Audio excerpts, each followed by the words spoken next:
Effects. In my opinion, the coolest part of the film industry. Ranging from giant monsters to holding paper. You may be asking yourself, how are these effects done and where can I learn more about them? Well, that's why I'm here. Hi, my name is Max Smith-Rapaport and I love effects in movies and TV. There are two kinds of effects, special and visual. Special effects are practically done, meaning they're done on set and are physical, while visual effects are completed afterwards digitally. Now, the goal of this video is to teach you about both and answer the question, will digital effects ever replace practical effects? But before we can answer that, we have to learn about the history of effects, starting with silent film.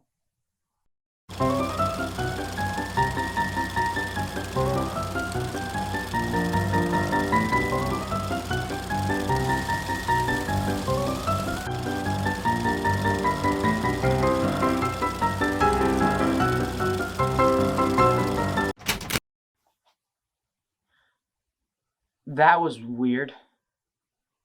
One of the first effects ever created was intertitles. Intertitles were hand-drawn and put in between scenes in silent films to convey a story. Intertitles were either drawn and filmed or drawn directly on film. Sometimes they were used to convey a broader story, and other times they had direct dialogue. An industry legend named George Pal got his start creating intertitles. George Pal moved on to create a film called Destination Moon, where he consulted with real scientists to make space travel seem more realistic. This movie was created before the first space mission, or any mission to space, was achieved. They used plastic molds on actors' faces to simulate centrifugal force and suspended actors with piano wire to make them float. This movie was groundbreaking, and audiences didn't believe that the science was accurate. The next groundbreaking film he helped create was Tom Thumb, the story of a man the size of a thimble. In order to sell this effect, they built huge sets that a normal-sized actor would run around on singing and dancing. But when they ran out of money and needed him to interact with normal-sized actors, they used forced perspective to shrink him and superimpose him over the footage. Forced perspective is an in-camera technique where a subject stands far away from the camera to seem small. The reason they used forced perspective was to make him equally fuzzy as the other actors and not stick out too much against the background. George Pal was an industry titan akin to Walt Disney, but barely anyone knows his name. Without him, the film industry would not be where it is today. In-camera effects are exactly what they sound like, effects done inside a camera. There are multiple types of these effects, such as matte paintings, multiple exposures, and superimposing. Our first example is of a matte painting. This may look like a dangerous stunt, but it's actually perfectly safe. The camera is behind a pane of glass that has a painting on it to give off the illusion of a large building. Matte painting can also be used to repair destroyed buildings and create backgrounds in studios. This is Nosferatu's famous death scene from the film by the same name.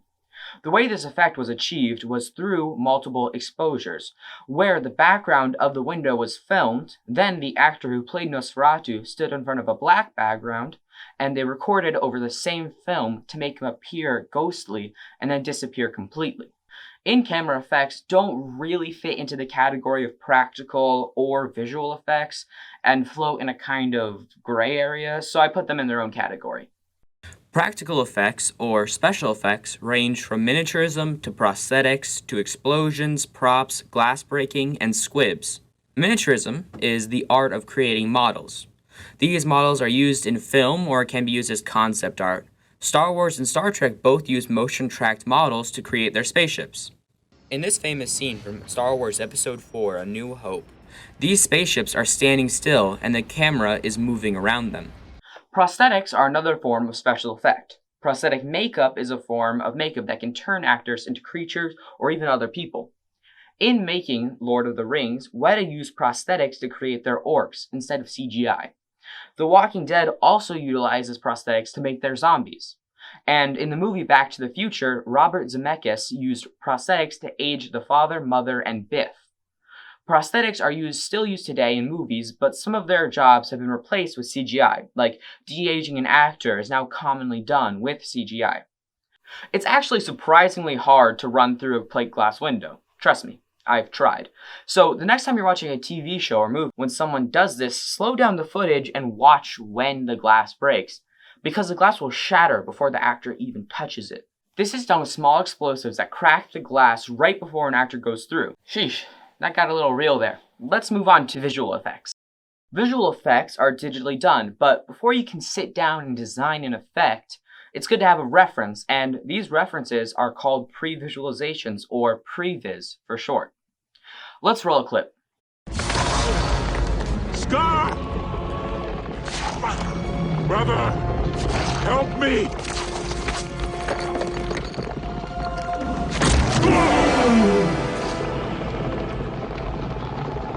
Long live the king.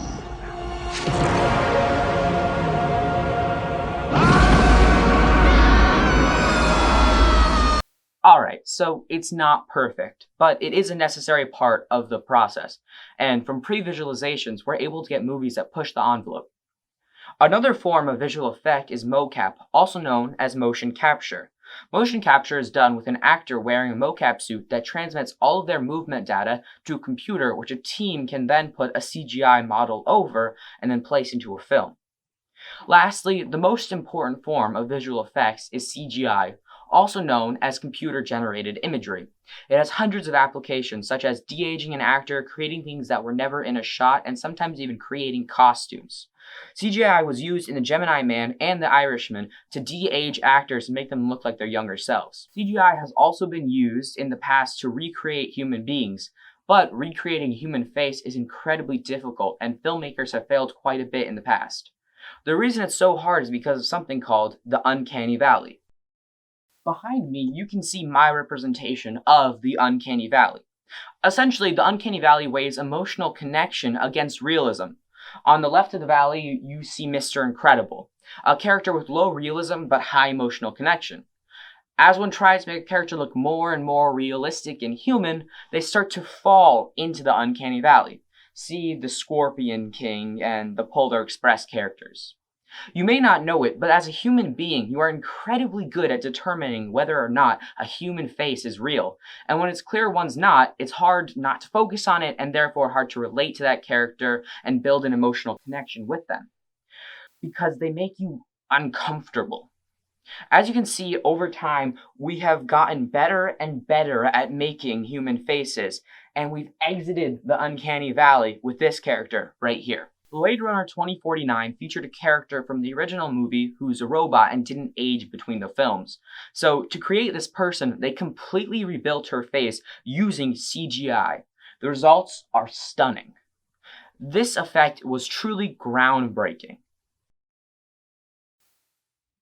2001: A Space Odyssey is a movie that any film snob would recommend to you. The effects from which are groundbreaking. So let's break down some clips. 2001: A Space Odyssey was the first film to use motion tracking. This is one of the most impressive parts of the film. They built giant rotating sets. So the set is rotating while he runs around and the camera is staying on a fixed plane, so it looks as if he's running on the ceiling and all around it. This pen is not actually floating in zero gravity. It's actually glued to a piece of plexiglass. So as the flight attendant reaches out to grab it, she just pulls it off of the glass. Just a quick warning, the next two scenes that I'm going to be showing and breaking down are very graphic and not suitable for all viewers. Skip to this time if you don't want to watch these clips, although they are incredible. An American Werewolf in London features a gruesome transformation scene that is still revered today as one of the greatest effects ever done. And here to break it down is my mentor, Caitlin Gilbert. Hi, my name is Caitlin. I'm a VFX production manager. I am going to break down An American Werewolf in London. Okay, so this effect is groundbreaking. It was one of the most convincing werewolf transformations to date and still remains pretty great. So this was done by Rick Baker and John Landis in the early 80s, and I think it still holds up as excellent special effects. During it here, we see the actor, and the transformation doesn't change until he actually lands onto the floor.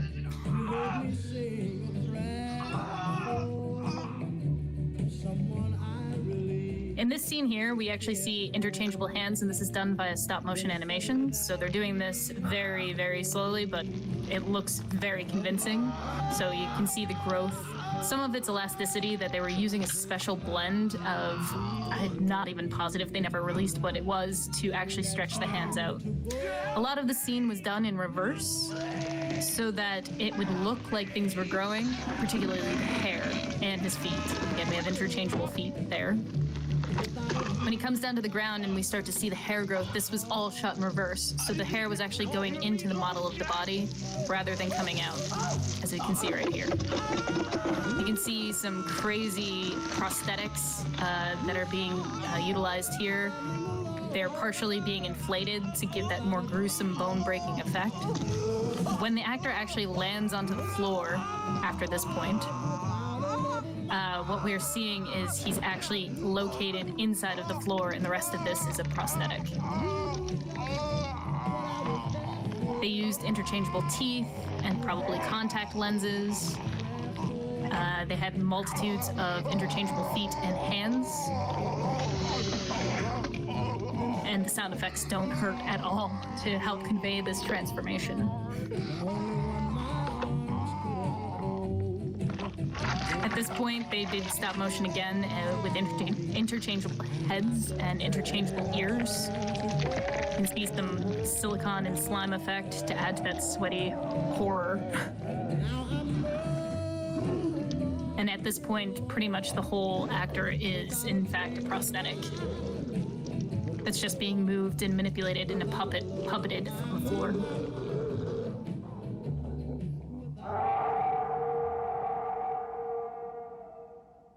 Next is a clip from the movie The Thing. In this scene, a character's been taken over. Let's break it down. Rob Bottin was the genius behind the effects for The Thing, and the effects in it still hold up to this day. So right here, the body is actually made out of latex, and as it closes on him, those are two fake latex hands, and a double amputee was a stuntman for the scene. So they stitched together shots of the actor screaming and the stuntman screaming, and for the stuntman, they put a very realistic and lifelike mask over him so that he looked very close to Doc. So this right here is an animatronic puppet, and that is a real flamethrower. So there's currently someone on the other side of the table pushing the head off, as there are two people under. One is pressing buttons to cause pressurized air to push all that green goop out of there, and the other is puppeting the face.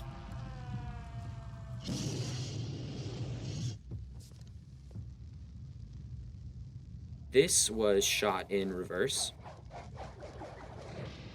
and the tongue was actually reeled into the head, which was on a fake floor, as it is right here as well, and it's being puppeted along the floor. Right here, again, it's on a fake floor, and this was also done in reverse to give them more control over how it looked. So they actually just pulled the legs and eyes into the head and under the floor. Right here, this is an animatronic puppet that they're piloting around.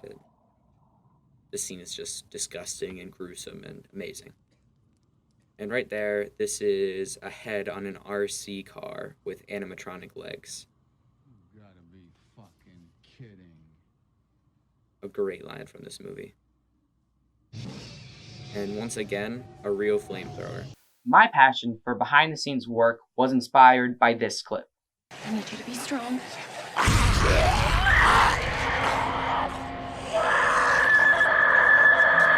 This clip terrified me when I was a kid, and in order to get over it, I did research into The Walking Dead and learned how they made their zombies.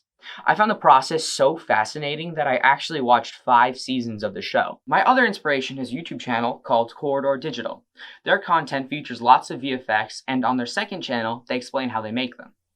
These two pieces of media inspired me and my love of both sides of effects, and helped me realize that I want to make my future career in practical effects. Now that you know everything I do about effects, it's time to answer my essential question.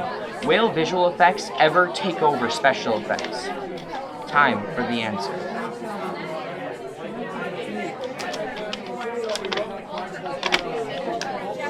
Probably not. But I interviewed several professionals from the film industry and asked them. Let's see what they think. So, hi, my name is Max Smith-Rapaport. This is Francois Frizat, and he's a miniaturist, and today we're going to be talking about movies. My name is Mary Jane. I'm 29 years old. Doesn't matter, but I'm super into special effects and makeup and prop making. I've been doing it for 5 years that I've been doing effects. If not with just makeup, it's been over than 10 years. And I really love it. It's super fun. Sure. My name is Caitlin Gilbert. I am a VFX production manager for MPC, which is a VFX house located in Montreal, Quebec. I'm Joseph Sherman-Mendez. I'm originally from Minnesota. I live in New Zealand, and I work at What a Workshop. First question is, what are some notable pieces of film that you've worked on? Well, the biggest one I could tell you would be Star Trek 4. I've worked on a couple films here in Canada, in Quebec. I'm going to name some names. You might not recognize them. One of the bigger ones was called Game of Death. It was a really cool, like, comedic / horror film where all the casts had to kill or their head would be exploded. Oh, And wow. so, yeah, these were really fun. It was a big success in like horror festivals. I've been in the VFX industry about 2 years. I have worked on the one and only Ivan. Other projects I can't discuss at the moment, only because I have a non-disclosure agreement. We're still working on them. Well, a lot of the films that I've currently worked on have not been yet released, funny enough. Mulan came out. I came on just at the end of that. Alita, Battle Angel. So, has your perception of the film industry changed over the years? And how did you see it as you first entered versus how you see it now? Ooh, good question. Thank you. I don't think I had really preconceived ideas. I mean, all I knew is that there would be long hours. I knew that there's a hierarchy. I understood that very early. So you have to know who you're talking to and how to talk to them on set, basically be polite with the producer. You know what? I don't think it really changed much because, like I said earlier, I was always somebody who loved to watch behind the scenes and making ofs. And I give you a pretty good idea what's going on. And it's pretty accurate. You see the way the sets are. So, I knew what to expect. After that, what I wasn't really prepared for was all the politics. What changed the most is my appreciation, like the way it is. Because before I would just appreciate what I see and it had magic. But now I appreciate all the work that I know has been behind the functioning of productions in general. You see like how many people are involved. It's like really impressive. So I'm wowed by all the behind the scenes more than just like visioning the results.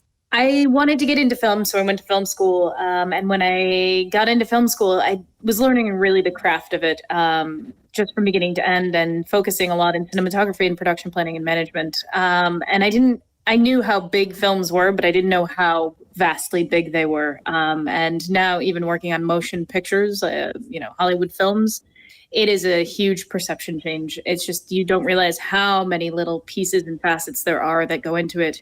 How many hundreds of people work on a film, and all of the innovation and technology and planning that has to go into it is just incredible. It takes a lot of planning. It takes a lot of foresight. It takes so much. And I think that has changed for me. I didn't realize the scope of it. I used to naively believe that it was, some people with a camera and a good idea. And that's only a portion of it. That's a good question. When I first started, or when I first was looking into it, I had a rather naive look at it. I had a rather naive outlook on what it was and what it is. But I think the industry is now more of a realistic. I have a more realistic view on what the industry is to me compared to what it was when I started, or compared to what I thought it was when I started. But that doesn't mean things are bad. It just means a different kind of strategy. So where do you see the film industry going in the next, say, 20 years? And do you think that this return to more practical effects will stay? Well, I think CGI is the same as everything. It depends how it's used. Like, I think like the Phantom Menace, it was misused, overused. Mm-hmm. But if you look at Avatar, 90% of it is CGI, and it's fantastic. I think we tried the over CGI thing, and people get tired of it very quick. Also, when a big movie with special effects came out in the old days, it was like, you were excited. What did they do now? Now it's like so much, cookie cutter effects. You can do anything you want with your laptop. It's not so it better have a good story. It better have good actors. I think it should be used as a complement of a movie, not as a centerpiece. In 20 years, oh my gosh, it's so hard to say. Animatronics, yeah. I think that's the one thing that I'm mostly excited about, because I'm always amazed how animatronics work with practical effects and also with CGI. Especially when all three are combined, it just creates like the best effect. But in terms of that, I think that's what I'm mostly like excited to see evolve in the future. I mean, that is a big question. I think obviously we've seen in the past 10 to 15 years, we've seen a lot more CG, which allows us to get more creative with things. We can age people, we can de-age people, we can bring actors back from the dead if we want to. We can do a lot of very, really cool things. I think the medium's going to change. We've already seen this year with the pandemic that theaters are not going to be the primary place that we watch films anymore. So I think that the way that we make films may change. I think that people have access to these tools. They're inexpensive, which means that I hope to see more storytelling. So I think in the next 20 years, you're going to see a lot of different mediums. You've got virtual reality right now. I'm sure that that's going to play a part into our movie experience. Video games have become more cinematic. I think that that'll be a part of the narratives that we tell. And then just the fact that people have access to the tools to make these, we're going to see a lot of human stories. So that's where I think the film industry is going to go in the next 20 years. Ooh, that's been a rough one. I think it's going to disappear, to be honest. And what I mean by that is, film as we know it is going to disappear. The entertainment industry for watchable media is not going to disappear. You can tell better stories over a season than you can do over 2 hours. Probably one of the other potential reasons why it's not going to be as prevalent is COVID. I think COVID was like one of the latest things to kind of nudge the film industry out the door, nudge cinema as we know it out the door, I think. I could definitely be wrong, but I think the landscape's changing. I think the landscape's changing for film, but that doesn't mean watchable media is going to go away. It just means the 2 hour long format where you go to a theater and watch something is potentially going to disappear. And I'm not really sure if that's a bad thing. How long do you think practical effects will be viable in the film industry? And do you think digital effects will take it over eventually? Well, they did for a while. And people came back to practical. You see what all the new trilogies is a lot of practical effects. Droids, creatures are practical effects. So it's pretty interesting. Same with Mandalorian. The makeup and all stuff, the animatronics. They're way better now. Practical effects will always be a part of filmmaking. Always, always, always.